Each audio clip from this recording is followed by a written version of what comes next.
All right. Welcome, everybody, to another episode of Math on the Rocks. And in this episode, you got just me as the introduction, because really what we're going to do is we are going to replay a webinar that we recently hosted, the California Math Council Central Section. We hosted a webinar with the fantastic Annie Fetter. Just in case you didn't know, every third Thursday of the month, we host a webinar, and you're welcome to register. The link to do that is in the show notes here.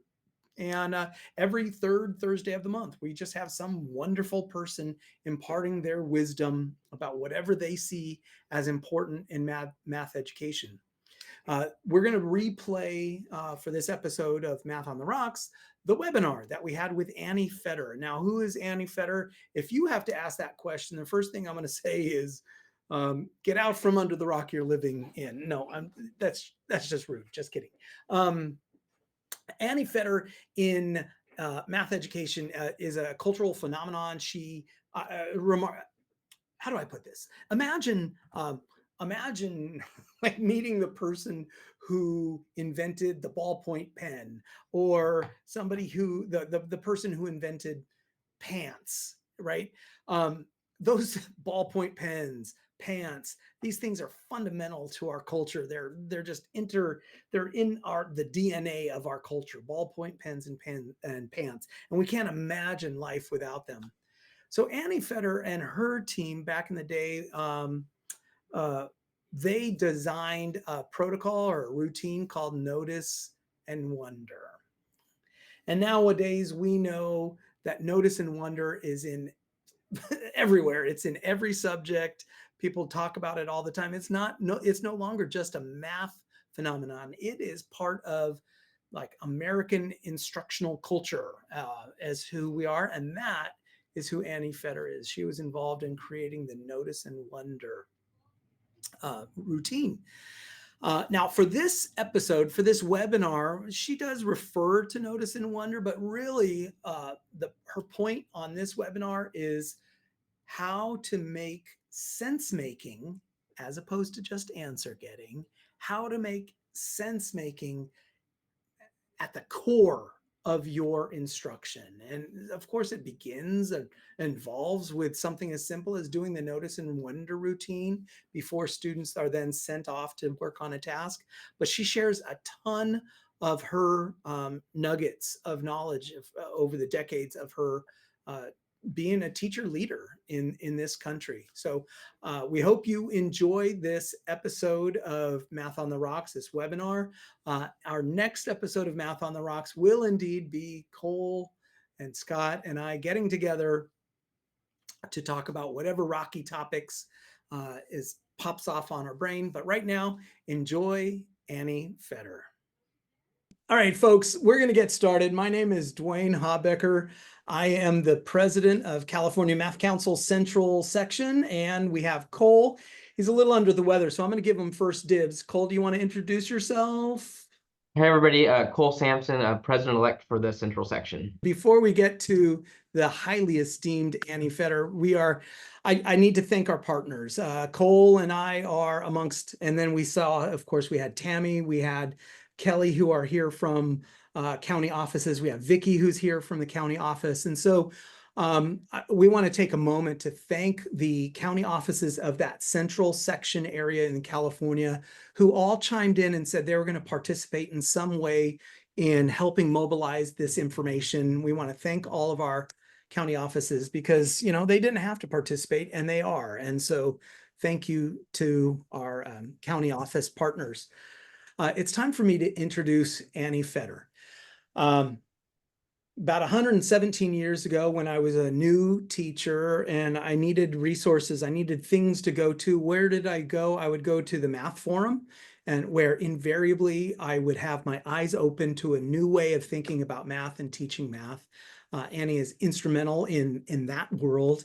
And the first time I met her in public, she introduced us to this wonderful thing called Notice and Wonder. And now Notice and Wonder is just commonplace, man. It's like ingrained in the fabric of American education now. It's like we just do a Notice and Wonder. Well, where does that come from? That that came from Annie here. So I am so excited to have Annie here, to just share her knowledge, because we got a lot to learn. Annie, I released the screen, so you're welcome to take over. So I will offer one correction to Duane's introduction. So Notice and Wonder did not come from me specifically. It came from my team at the Math Forum. So all of us, I am just the person who has been riding around carrying the flag for it since the Math Forum was dissolved. So so I am the chief proselytizer of Notice and Wonder. So if I come and knock on your door in the middle of a day, you know, I mean, you're all teachers, you're not home, you don't get that knocking stuff. But yeah, but it's for all of us at the Math Forum, and we're so glad that it was so impactful to so many people. So we're going to start off somewhat non-traditional. You are going to get a copy of the slides later. Duane will send you a PDF via email. So we're going to start by doing math. Like, I'm going to start a webinar by not talking. So if everyone wants to grab a piece of paper, you know, however you do, however you like to scribble and do math, and I'm going to ask you to start doing some math. So here's a problem I would like you to start working on. And I will sit here and drink a beverage. It's nice that I don't have to remind you we're all working independently now. So, all right, one downside to Zoom is I can't be wandering around the room looking over people's shoulders and seeing what sorts of things you've scribbled down. So I'm going to take this opportunity to ask you to put down your pencil, stop where you are, stop doing math, sorry. And what I would like everyone to do is to type into the chat, but don't send it yet. Like, what's the first thing you did? So type up what's the first thing you did, and then I'll tell you when to send it. We'll try to send them all at once, so you can focus on your thoughts and not looking at what other people were talking about before you get to share your ideas. All right, if you're ready, send them. If you're not, keep typing and then add them on.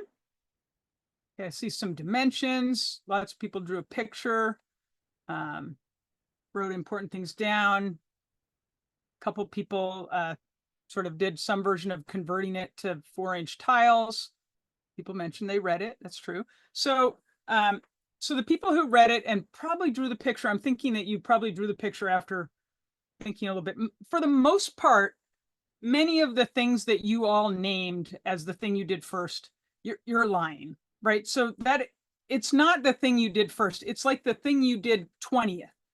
Right. So yes, you read the problem, but while you were reading the problem, you were noticing things in the story. You were wondering things in the story. Some of those things you threw out, some of them you kept. You were doing this whole organizational thing because you're here at 4 p.m. on a Thursday. You're a math person, right? You're a successful problem solver. So you did all of this work, and then you decided what to do. So then you decided, oh, I'll represent all the lengths by number of tiles. Oh, I'll split it into 2 pieces because that might be useful. Oh, I'll do this. Like, you made a decision and you did a thing. And we have kids in our classrooms who think that the thing you say you did first is literally the thing you did first. And they have no idea that all of that work and thinking went on before you did a thing. And this is huge because in math, we're expected to like look at the problem and go, oh, and then do the thing that gets you the numerical answer. And the idea that there's stuff in between, look at the problem and do the thing, escapes a lot of people because we don't make it explicit. And your successful problem solvers, because you all have them also, they're the ones who give you the illusion that everything is fine in class, right? They did all that too, but most of them don't know that they did it. It's just like, well, yeah, I read it and did a thing. Well, I read it and did all this thinking. So how do we acknowledge the fact that this has to go on if kids are going to find answers to things, which is what we want in the end. We want them to find answers.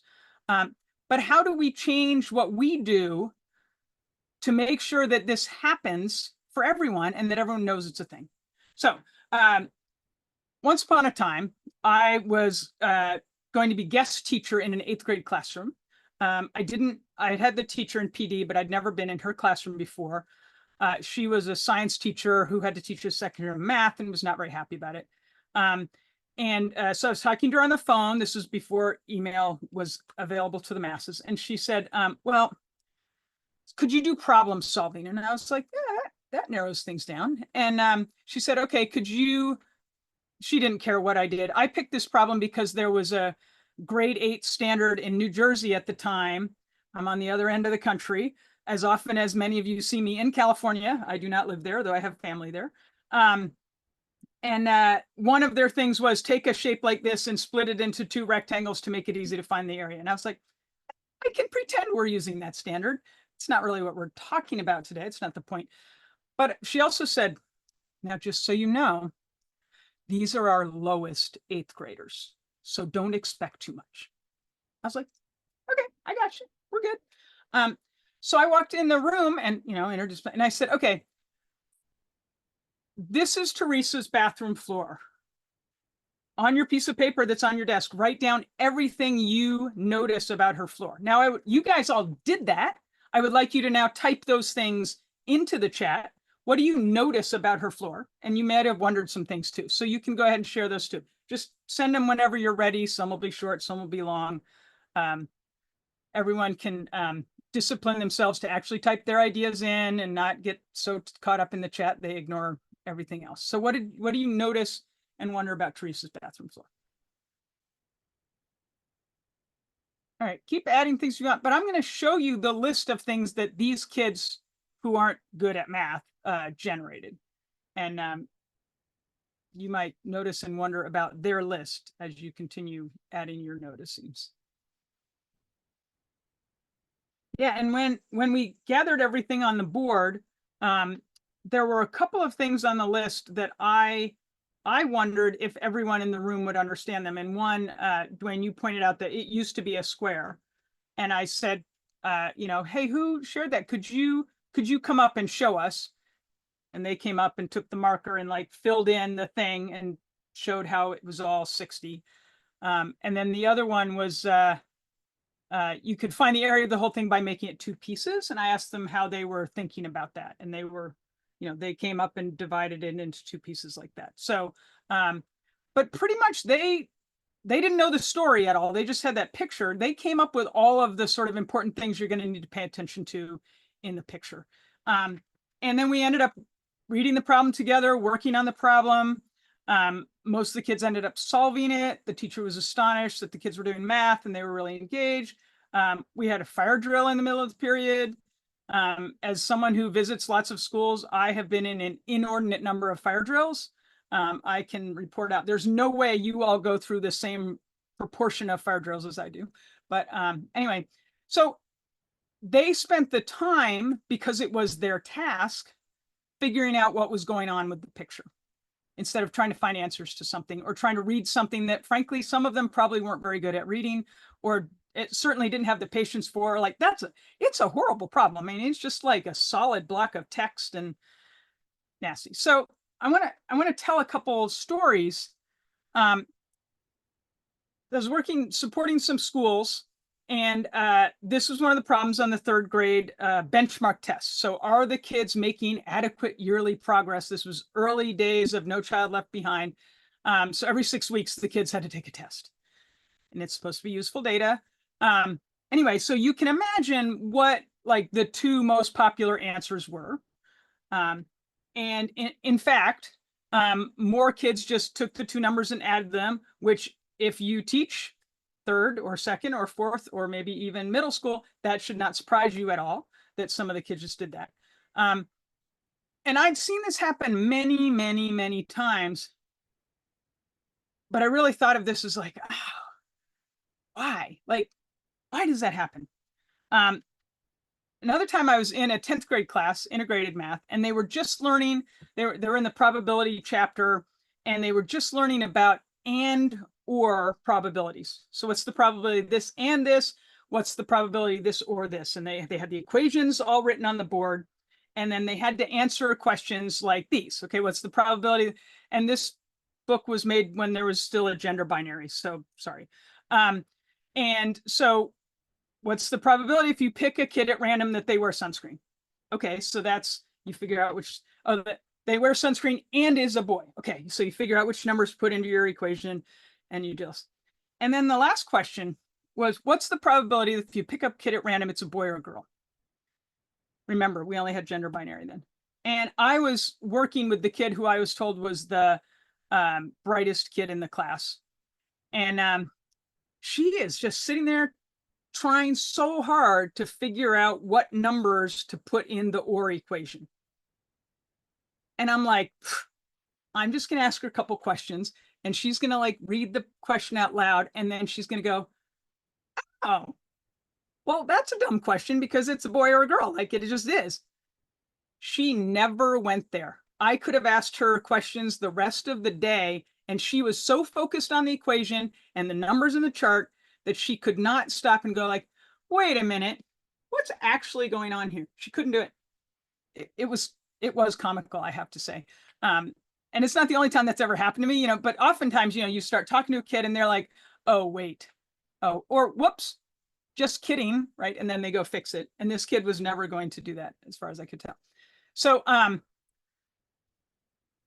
researcher, Barbara Doherty, who I think was at University of Missouri when she did this, she gave this problem to kids who had seen variables. And a lot of them were like, oh man, I got to get the P by itself, but there's a minus sign in front of it and it's like not in front.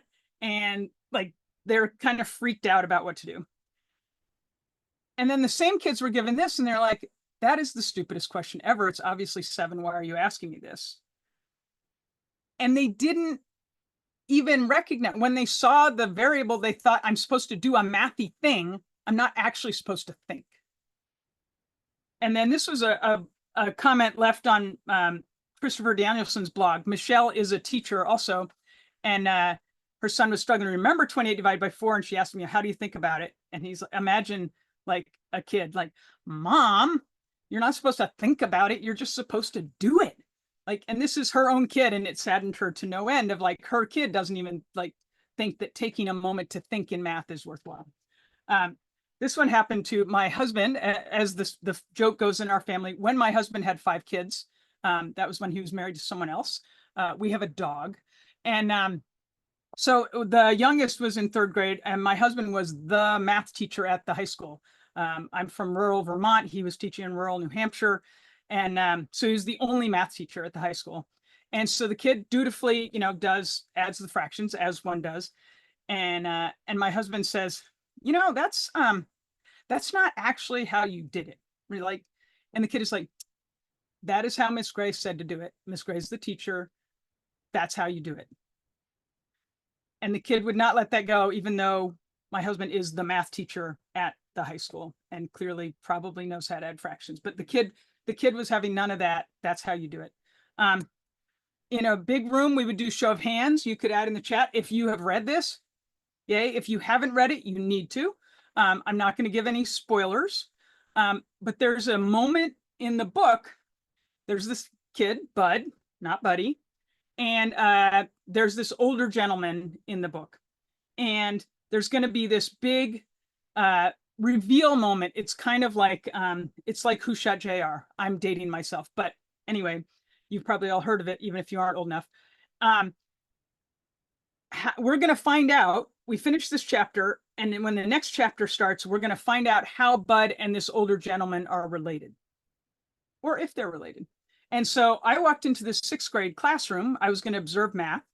This was self-contained 6th grade. And they were reading the book up on the smart board. It's like a karaoke reader thing. Anyway, so they get to the end and the teacher's like, okay, so tomorrow we're going to find out, but I'd like your predictions now. How do you think Bud and this person related? She just goes around, asks every kid for their prediction. There are a few kids who'd finished the book. They were sitting in a different area. And they're like, grandpa, dad, uncle, brother, nephew, aunt, mom. I mean, like, name a familial relationship word. And some kids said it. And the teacher just sat there going, I guess we'll find out tomorrow. And I thought, this is great. These kids have made some ridiculous predictions, and like she's willing to just let it float around and it'll resolve itself and she doesn't have to worry about it. But then 3 minutes later, we're now in math mode, and some kid says, what's the answer to number 2? Kid gives the wrong answer. She's like, wrong. Who has the right answer? And on the one hand, that sounds terrifying, but on the other hand, I've seen that lots of times, because that's what we're here for. We're here to find the answer. But the thing I noticed in that moment was that I was the only one in the room who was freaked out by this transition from loosey-goosey, hey, throw all the ideas on the wall and see, to like, we have to get the right answer right now or else. And it made me sad. But again, so these are these moments, so you learn about math. You don't sense make when doing math. You use rules, algorithms, you accept whatever spits out, do what your teacher says, even though if it doesn't seem like a good idea, and right answers now are what matter. This is the system that many of us attended math class in, and many of our kids' parents had math class like this. And in general, it is the royal fault that this is the perception of math class in this country. So we have to work to change that. I remember that problem with, so we're back to our problem of the roses, Dylan buying the bunches of roses. And I thought, okay, how do we get kids to not do calculation compulsion, let's call it, right? Like, oh, grab some numbers and do a thing. And I said, oh, what if you change the question? What if the task is draw a picture of the story? We do this all the time in literacy. If you have not been in a self-contained classroom for a while, we will be, we'll read a book up at the front on the carpet, and then we might all go back to our tables and draw a picture of something from the story. And we're doing it because they will be quiet for a few minutes, but also to see, are the kids comprehending the story? Are they picking out people and objects? And are they depicting appropriate relationships between them? So it's a very good sort of comprehension exercise. So what if we did this in math? Almost every kid is going to do some version of this picture, though you shouldn't give them colored pencils because then it takes too long. But you've asked them to do a separate task that they don't normally associate. This is what kids who successfully answered that problem, probably, what some of them did. They were like, oh, okay, so they're bunches of 6, and he got 3 of them, so 6, 12, 18, right? They did the what's going on in the story version in their head. But then you have a whole bunch of kids who are like, oh, a 6 and a 3, and we've been adding lately, so I'll just add them. And it's a reminder that the first Common Core mathematical practice is to make sense of problems and persevere in solving them. And that is first for a reason, because we talk about, oh, we need to teach kids these habits that get all of, 1 paragraph each in the standards, but whatever, nobody put us in charge. This is first because if you're not doing this, all the rest of them kind of don't matter. You can't look for and make use of structure if you haven't made sense of a thing, right? You can't attend to precision if you haven't made sense about, like, well, what sort of precision would matter in this particular situation? Like, what's going on in the story? And then I can decide, oh, what tools might be appropriate that I could use strategically, right? This is first because it matters the most. And if you do nothing else, you could just do this. Honestly, you could focus on sense making the whole year and kind of not pay attention to anything else, and all the rest of it would play itself out. I haven't researched that, but I'm pretty confident that that's true. Also, we can go back to 2001. It seems old now, but it's still true. Like, what are the strands of mathematical proficiency? And in particular, that 5th one, productive disposition, that mathematics is sensible, it's useful, it's worthwhile.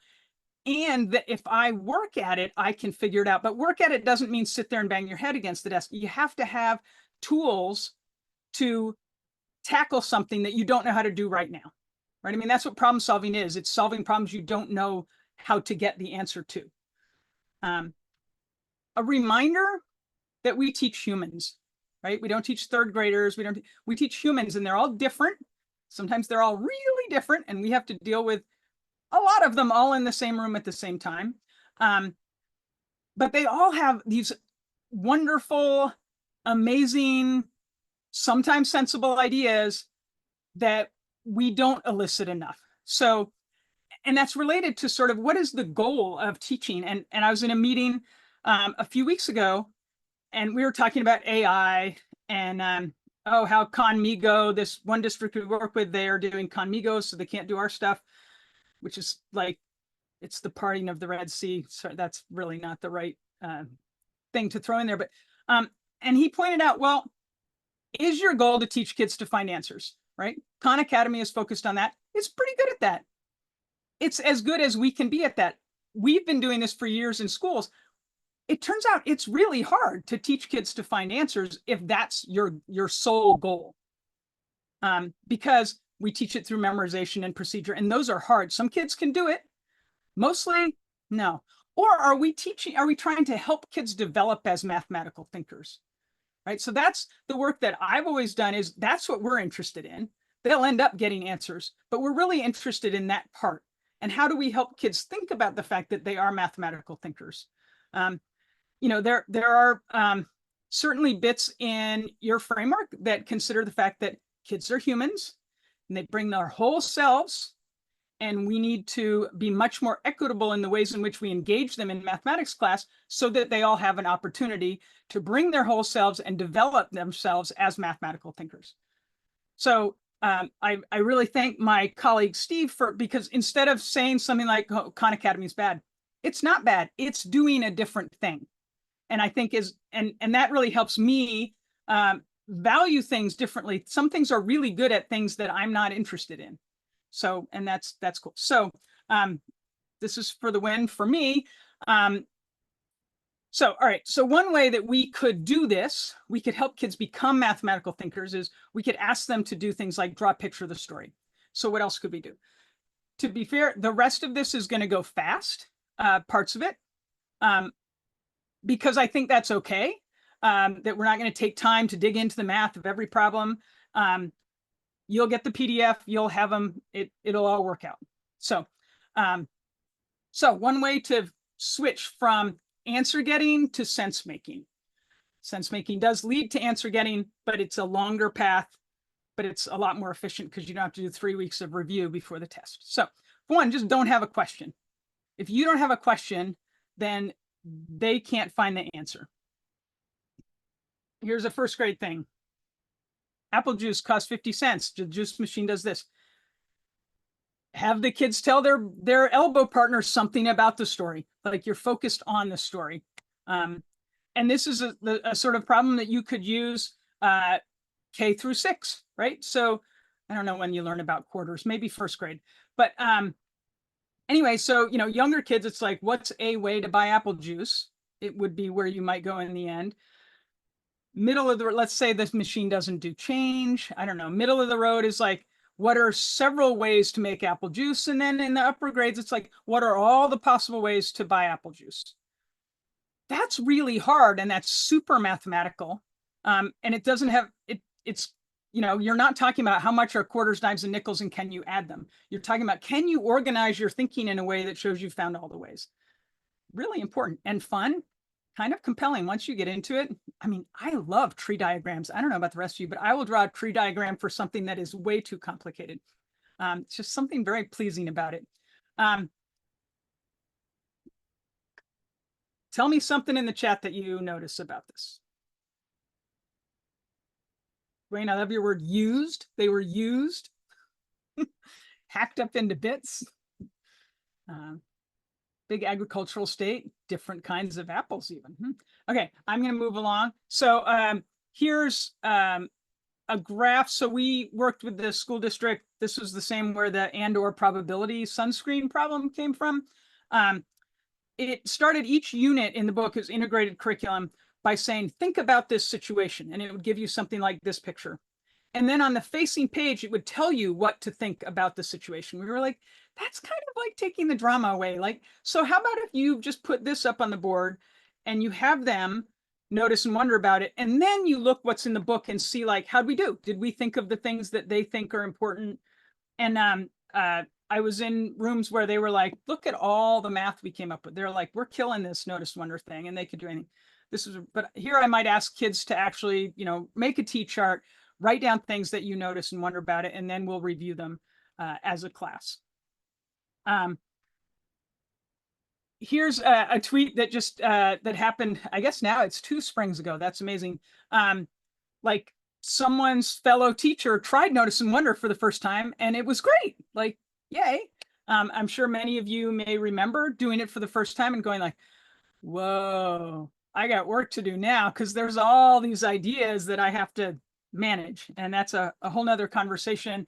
I actually spoke at NCTM and CMC South with Claire Verdi, who's from Bonita near Claremont, southern section, sorry. But she lives near the Ontario airport, let's put it that way. And like, for her, noticing and wondering was like, she got a lot better at listening to kids' ideas. Like, she became a lot more open, because they're going to dump all these ideas on you, and you have to now think like, whoa, that was in there somewhere. Like, what do I do with that? So for her, it really transformed her just by doing a thing, because she went to a session I did at CMC South and was like, I could try that.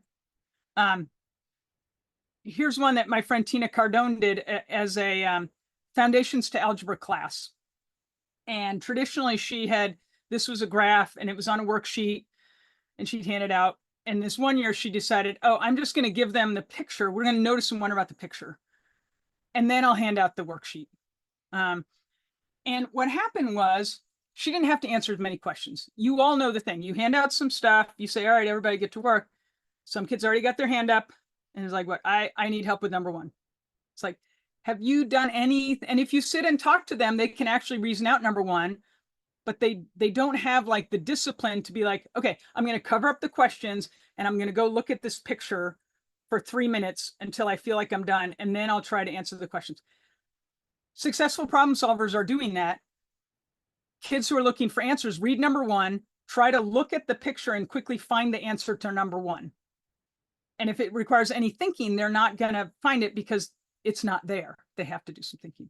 But she was excited because, like, they figured out the story without her answering questions, and they'd already answered some of the questions. So this part of the worksheet was like filling in the blank. And that they were eager to get to work, because they all felt like, I have an idea of what's going on here. So now ask me questions, right? That's a very different feeling from like, oh crap, another worksheet I'm not gonna be able to do, right? So how are we, this is part of, the equitable practices. How are we setting more kids up to feel like, okay, ask me anything. I might be able to answer them, but I can at least tell you things. How do we do that? Because that's the beginning of the road towards being able to find answers, which we ultimately want, but to be a mathematical thinker. The New York Times does What's Going On with This Graph, and it's starting up in September again. And the idea there is they're partnering with the American Statistical Association, who says, you don't need to know stats to be able to look at stats and to have it tell a story to you, right? So you shouldn't need someone to explain this graph to you. You might glance at it and go like, oh, and your eyes kind of cross, but then you go like, oh, let me see what I notice about this and what I wonder about it.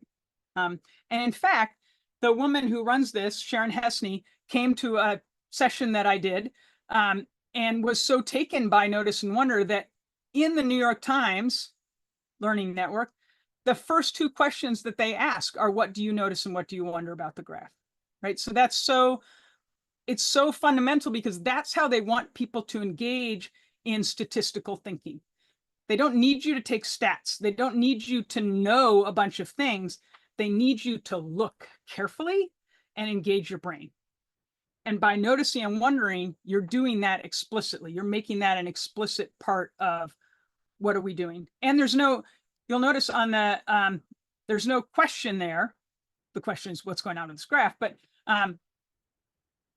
it's more just like, no, what's here? What do you see? Right. So another way to like go beyond that is to get rid of the question and get rid of the numbers. So imagine, if you will, Raoul had some pet mice. Xavier gave him more mice.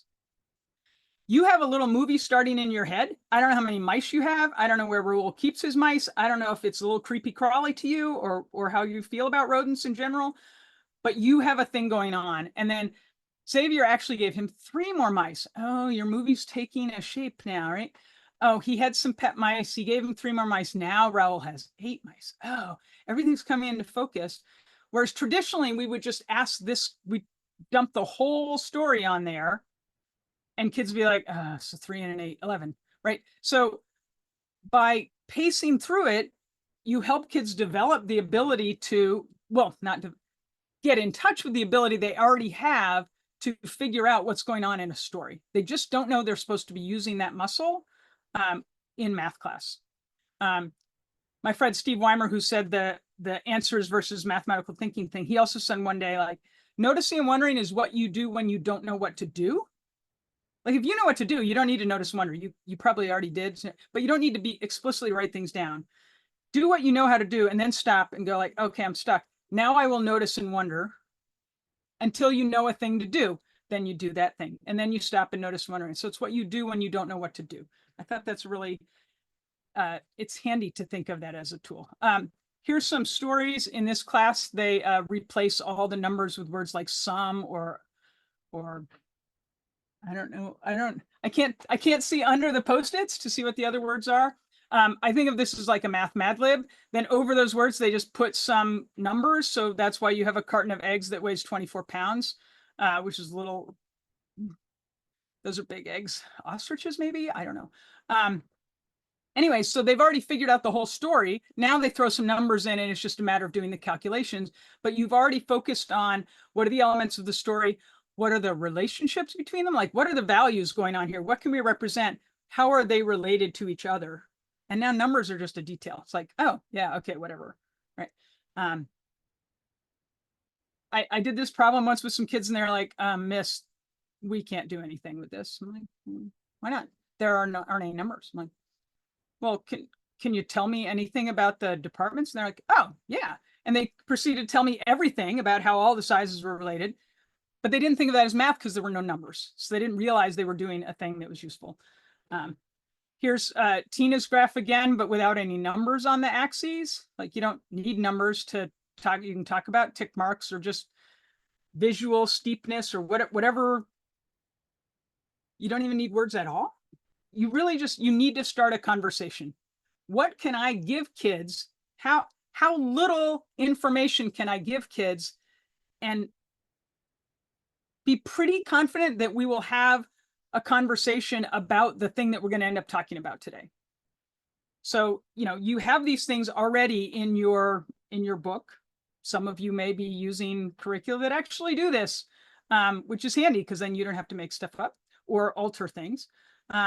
But you're really just trying to get their juices going and getting them talking about things. I was presenting at a dinner meeting in Philly once, and this teacher, Ruth Carver, I've known for a zillion years. She's like, why didn't I ever think to leave the numbers off a trig problem? She's like, I'm going to do that tomorrow. And she's like, yeah, I do it all the time with like middle school stuff, but she'd never done it with her advanced kids. Right? You can just give them the answer. It's another way of showing the answer is not that important. You just give them an answer. Oh, this one actually, there are 3 possible answers. What could you ask about the story to get each of those 3 answers? This is an example from my friend Joe Schwartz, who was a math coach, a K-5 math coach in New Jersey, exit 10A off the New Jersey Turnpike. That's how we talk about New Jersey here, is what exit off the Turnpike do you live on?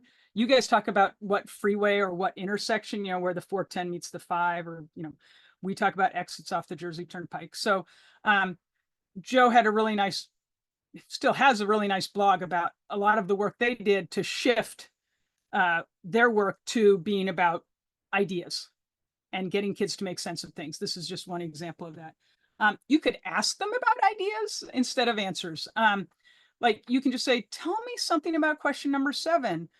Because if you say, what's the answer to question number 7? You already know there are kids in that room who do not know the answer. You have just told them they might as well just sit and put their head down on their desk for a few minutes while the rest of us do a thing. That's not fair at all. But if I ask, like, tell me something about question number 7, if the kids are used to this, all of the kids in that room I know can tell me something about that question. They may be able to tell me it has fractions in it, or it's, who knows, pick a thing, whatever you teach, imagine what they say. But every kid in the room can tell me something about it. Some of them can tell me the answer. And when someone does tell me the answer, that's just another thing. I'm still going to ask for another thing. How many things can we come up with about this question? Tell your partner something about it, right? Make it so that everybody is invited. Like, how do we say to everybody in the room, we are doing a thing that everybody here can do? That's super important, because that's not what math class looks like to kids, to many kids. You can also ask for, tell me everything about this figure, as opposed to like, find the volume. As Joe blogs about, the problem with that is kids can tell you lots of things about that figure. And then you have to decide, what do I do with all of those things? He ended up picking a few things and putting them, handing them out the next day and asking kids to say true, false, and so they sort of process some of the things as a group. You could do the same thing with this. Tell me everything you can about this derivative. Find the derivative. I could have found you any derivative ever in calculus and not been able to really explain what was going on at all. No numbers, same question, sort of thing. You can ask things like, why? How do you know? How'd you decide? Tell me more. These are questions I don't know the answer to, so I'm going to listen to the kids really differently than if I just go like, oh, hey, what's the perimeter of that rectangle? I'm just listening to hear if you say 24 or one of the obvious errors. But if I ask these questions, I'm really curious about their thinking, and they can tell that. They know if you care about what they think, as opposed to whether you have the right answer or not.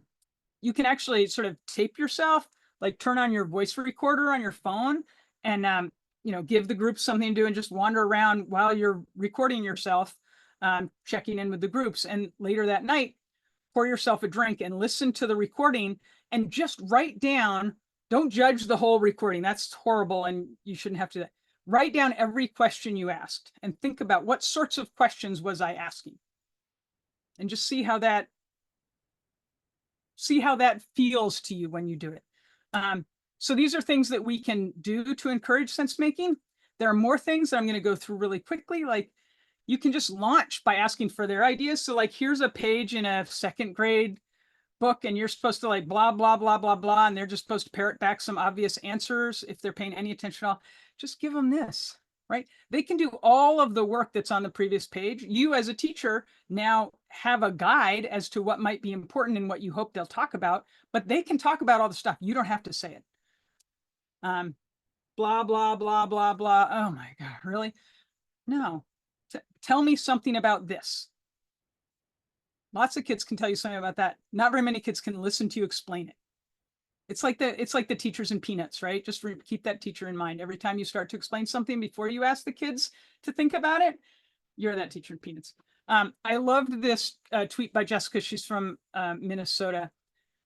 She taught her kids to graph, sine, cosine, and they noticed everything she wanted to teach them. I mean, that's amazing. You think, how long is that unit? It's not a day. It's a long unit, and they sort of covered everything they were going to talk about. So trust the kids, trust them. Other things, how are they the same? How are they different? What do you notice? What do you wonder? Like, let them do the work first. There was some teacher who I can't remember who it was, but she tweeted that one day she started math class by putting something up on the board and explaining it to the kids. And one of the kids was like, excuse me, miss, we didn't notice and wonder yet. Because every day they started class with the kids' ideas. And this one day the teacher went off the rails and lost her mind and didn't do that. And the kids called her out on it because they're like, no, that's not how math works here. Right? So these are all things you can do. And a reminder that like your kids, they all have valid ideas about every problem or story. Some of them don't know that. Or they think that if they don't know how to find the answer to it, everything they do know is not useful because we don't elicit it and leverage it in our teaching a lot of the time. I I've only been in Sandhya's classroom of the people that I know of who are on here. So I know what happens there, but I don't know what happens in everyone else's room. But in general, in math, kids think if they can't find an answer that everything they know it doesn't even exist. Also, elicit sense making. Oh, tell me more about that. How did you decide that? Where are they making sense, or are they just stabbing at things in the dark? Just a quick one, because Susie is awesome, as many of you in California know. She was doing this thing about, equity commentators and lesson study, blah, blah, blah. But she starts the whole session by saying, well, of course, first, we're designing lessons for students to show their brilliance. And then she just goes off and talks about the other thing. And I'm sitting there going, wait, that seems like a whole talk by itself, but she just like blew by it, because that's not what she was there for that day. She could happily talk about that. But are we doing that, right? Here's a bunch of stuff. You can read it at some point. If you have anything, write down something you noticed and something you wondered. But if people have things they're wondering, throw them in the chat, because I've been talking way too much. That's sort of how the whole webinar thing works out. But if people have things they've been wondering, or I don't know if anything ended up in the Q&A because I didn't look. Great. So if anything you have, otherwise, I'll just answer random questions that Duane and Cole asked me, but I'm sure other people can come up with some things they wonder too. It's hard to shift, but I think what Jessica said about trust your kids, they can do so much work. We have to help them learn that they can do the work, and so we have to make the sense-making part an explicit part of class, not just a thing we tell them they ought to be doing. If you take away a question and take away numbers and you ask kids to notice and wonder, and at some point you can point out, we need to do this every time. Like, you need to do this. This is a skill. A lot of reading comprehension, kids have lots of ways to figure out a word they don't know or other things. They have a toolbox. They have like a reading literacy toolbox. A lot of kids don't have a math toolbox. So this is sort of a version of a math toolbox. When I don't know what to do I throw a fit? Do I tip over a desk? Or do I notice and wonder? Like, there are probably other choices on that list, I hope, somewhere in between the two of those things. But I think that's equipping kids to be mathematical thinkers, which is not always mathematical answer finders, which is okay. So that's kind of big. So I can make more stuff up, but I'm really curious. So Cole's going to read we have a question that popped up in the Awesome. Q&A, but as he's reading it, I'm going to ask you or I'm going to make a statement, and you think, what do you think about this, Annie? When we think of historically math being the teacher poses a questions, the kids give an answer, and there's a very short period of time between those two events, posing the question, students saying an answer. It sounds like that sense making is like a whole host of skills the teacher might do to insert space between the posed and the answered moments, so that well, yeah, I'm going to say that sense making is a whole host of skills that a teacher might do in between those two events. Can you talk? Am I spot on, or like talk about? Yeah, I think spot on, because what happens a lot in classes, we ask a question, and those kids in the back of the room, or they're like, oh, I know the answer. And there's a whole batch of kids who are like, I'm just going to sit here and be quiet, and someone will answer the question and we can move on, and I don't have to do anything. So that's another thing we're avoiding, is that I don't have to do anything because I probably don't know what to do anyway.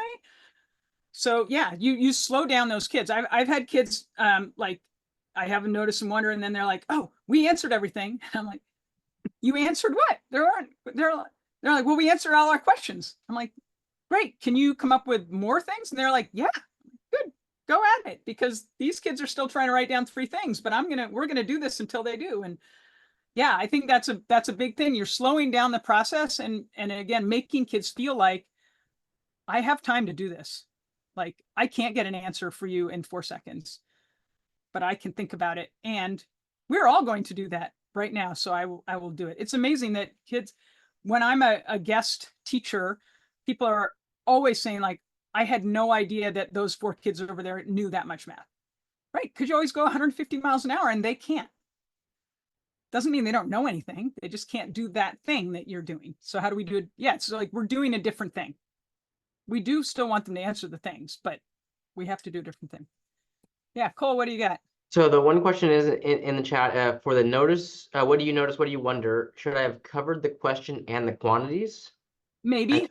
so I'm kind of saying this is like a yes and yes kind of thing, right? Like, Yeah. Well, like try it. Try doing it. I mean, I would, again, how much of that can you cover up? Certainly the question, but how much else can you cover up? Probably the quantities or some of the quantities, and expect kids to talk about the thing you want them to talk about, right? So are we talking about fractions with like denominators today? You probably can't cover up all the numbers, but that seems really super specific. Like, what are we trying to talk about? How much can you cover up? And you might try getting rid of a lot of stuff, see what happens, and then add a couple things back in and have them notice and wonder some more, like building it up a little bit. It can really be, I think you'll get a feel for what do I want them to talk about? How much do I want them to think? How much are they forcing calculations because they're numbers? So they'll just go calculate things because they're generally so accustomed to that. It's really, yeah. So I would say get rid of as much as you can. And I think that related to the question that Deanne posted in there, one, the idea is it's very student driven. How do we make math more student driven? I think kids feel like they are more themselves. School is not great about taking kids and treating them like whole beings. And math is like the worst part, probably almost. So I think the timeline of notice and wonder, so many kids will be good at it first, and they can get a lot better at. How do you get better at noticing and wondering? That's a thing to think about. Sometimes you notice and wonder for like a minute and you move on. Sometimes you notice and wonder and it bleeds right in, and before you know it, you've actually covered the whole like explore more part of the lesson, even though you weren't planning to. Like you might do a numberless word problem, and then you might say, well, what if there were 10 of those things or whatever? Then what could happen? And before you know it, you've actually done the whole like exploration. So that took 12 minutes, but you just did 40 minutes of the book or something like that. That can happen. And then some days you spend an entire time talking about noticing, wondering about something that you didn't want to take that much time for, but they were so fascinated by it that you just let it happen. I know we all have a pacing guideline of some sort and goals, but once in a while that is worthwhile. So yeah, Gretchen, I think the equity thing is super important. Thank you for calling that out. Yeah. So follow-up question for Annie. So I know that you do a lot of work with districts and sites all over the country with some of the work that you're doing, and this idea of answer getting, which your supervisor is really concerned about when they're walking through and seeing our kids getting answers. But what we know is we really want to develop these thinkers. Like, how do you help as a teacher kind of navigate those conversations or kind of encourage them to build this culture? Well, I think, you can do the snarky answer of like, well, I can get better at this thing you want me to get better at, and we're going to get 5% higher test scores. Is that enough? It's like this idea we have to be doing a different thing than we're doing.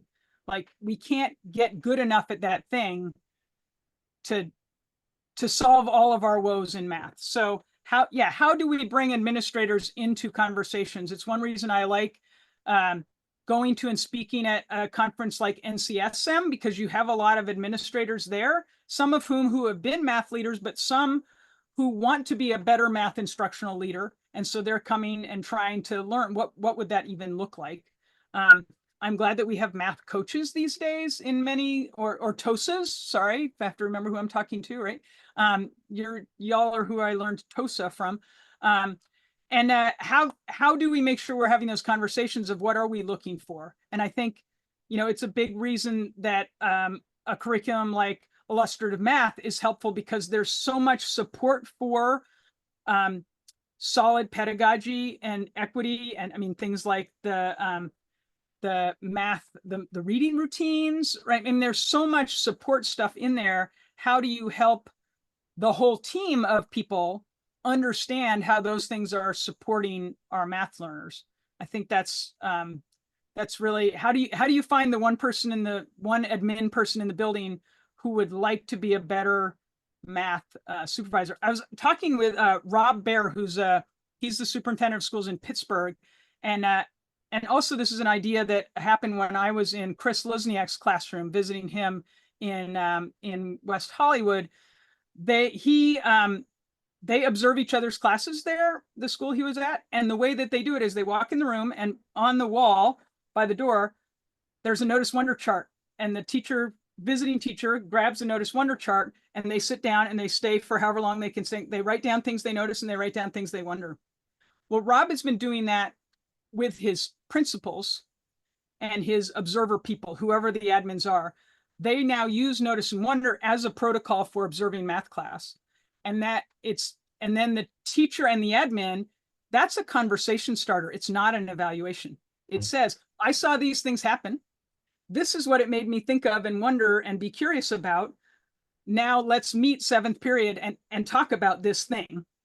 And he said the whole vibe is completely different, and you're really supporting a conversation about math teaching as opposed to someone coming in with their chart or whatever they're supposed to use and like imposing it on the teacher without ever having a conversation about that. So, I mean, noticing and wondering is so not judgy. It's true for kids and for teachers. So I think that might be a way of easing into that, because you can't always hire the principal that you want, who is a good math instructional leader. But I mean, that's the obvious solution, but it's not a practical one. Yeah, no, I love that. Thank you. So thank you, everybody. You know, everybody put in your chat box a big old thank you for Annie. A big old thank you for showing us how to create that space for the curiosity that is necessary, that lives between the problem posing and then the answering.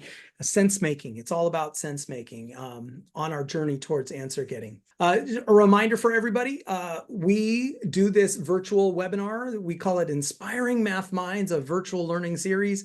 We do this every third Thursday of the month from 4 to 5. It's of course free. Pass this along to everybody that you know.